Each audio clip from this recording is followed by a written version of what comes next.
I just got done changing the oil in the truck here, and I think it's time to do some gardening.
You know, raised beds make it really easy to garden. Even if you're a beginner. I mean, before we started doing this, we hadn't done any gardening. Both my wife and I.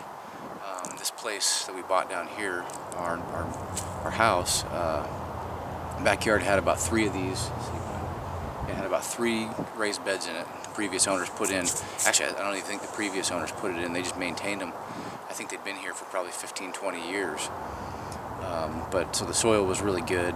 But what it does is it just makes it really easy to grow vegetables, because you're not having to deal with, you know, tilling up ground that gets packed down, you know, over the year. It's also easier to maintain the soil composition, kind of what you put in it. You know, it doesn't dissipate as easy. It also drains very easy. So I mean, we're in end of February.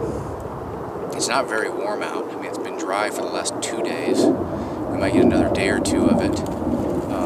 But I mean, we're already getting, now that I've tilled this bed up right here, I mean, look at this right here. Look at the soil. It's just, it's perfect. You know, we've learned a lot in the last 7 years about how to grow food, and we've learned a lot how not to do things.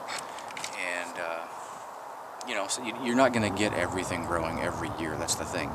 You want to have some plants are going to get eaten, especially if you're growing organically. Some of them are going to get eaten, and some of them are going to live. So you can never bank on, you know, I grew really good beets last year, and this year they're going to be awesome. It doesn't happen that way.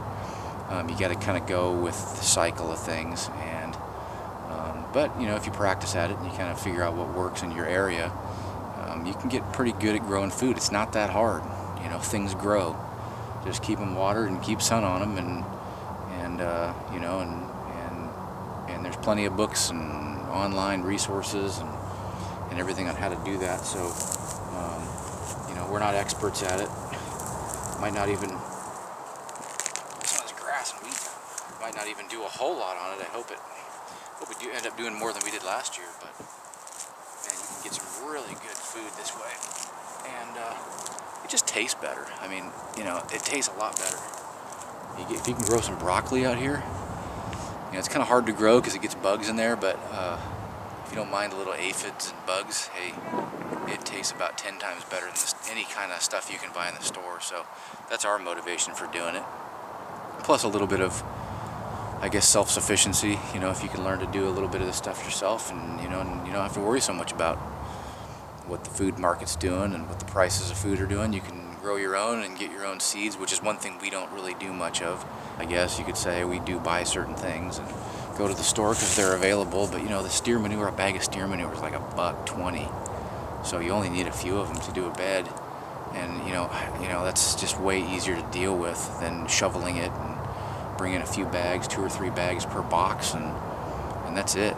So we just find that's pretty easy. So yeah, if you guys are interested in this, I'll maybe do a little series on gardening and urban homestead gardening, and I'm sure there's plenty of people who do it, but we do it and don't really think anything about it. We just, you know, grow stuff because we want to eat it.